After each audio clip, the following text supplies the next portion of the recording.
இன்றைக்கி ஈஸியான cake recipe எப்படி செய்து பார்க்கலாமா? அதுக்கு ஃபஸ்ட்டு கேஸ் ஸ்டவ் ஆன் பண்ணி குக்கர் வச்சுக்கோங்க. கல் உப்பு போட்டு அதை நல்லா பரப்பி விட்டு க்ளோஸ் பண்ணி வச்சுருங்க. இது சிம்லேயே க்ளோஸில் இருக்கட்டும். நம்ம பேட்டர் ரெடி பண்ணுற வரைக்கும் இது ப்ரீ ஹீட் ஆகட்டும். இப்போ நான் ஜாரில் ஒரு 5 ஸ்பூன் அளவுக்கு சுகர் ஆட் பண்ணியிருக்கேன். இது ஒரு பல்ஸ் மோட் கொடுத்து எடுத்துட்டேன். இப்போ ஹாப்பி பிஸ்கெட் ஒரு 4 பேக்கெட்டு போட்டிருக்கேன். ஃபுல்லாக போட்டோம்னா நம்மளுக்கு லேட்டாகவும் பிஸ்கெட்டாக இருக்கும், அரையாது. அதனால நான் புட்டு போட்டிருக்கேன். எவ்வளோ சின்ன பீசஸாக போட முடியுமோ அவ்வளோ போட்டோம்னா நம்மளுக்கு கரெக்டாக இருக்கும். இப்போ இதில் நான் வந்து ஒரு அரை ஸ்பூன் அளவுக்கு காஃபி பவுடர் ஆட் பண்ணியிருக்கேன்.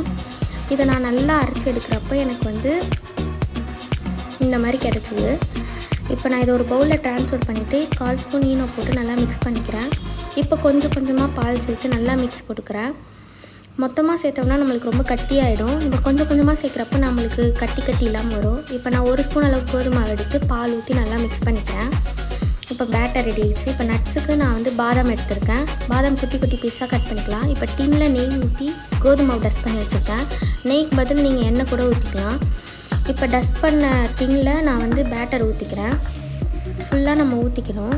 இப்போ பேட்டருக்கு நடுவில் பபிள்ஸ் இருக்கும், அது இல்லாமல் நான் செட் பண்ணி எடுத்துக்கிறேன். இப்போ செட் பண்ணி எடுத்துகிட்டு நான் கட் பண்ணி வச்சுருக்கேன் நட்ஸ் எடுத்து இதில் அரேஞ்ச் பண்ணிக்கிறேன். இப்போ இந்த டின்னை நம்ம க்ளோஸ் பண்ணி தான் உள்ள வைக்கணும், இல்லைன்னா தீஞ்ச ஸ்மெல் வரும். இப்போ இது ஒரு 1/4 மணி நேரம் கழித்து எடுத்தோம்னா இது இந்த மாதிரி ரெடி ஆகிடுச்சு. இப்போ நான் இதை ஆற விட்டு எடுத்துகிட்டு நடுவில் ஒரு கட் போட்டு நடுவில் வெண்ணிலா ஐஸ்கிரீம் வச்சு சாப்பிட்டேன். செம்ம டேஸ்ட்டாக இருந்துச்சு. இதே மாதிரி நீங்களும் செஞ்சு பார்த்துட்டு எப்படி இருக்குன்னு கமெண்ட் பண்ணுங்கள். தேங்க்யூ ஃபார் வாட்சிங்.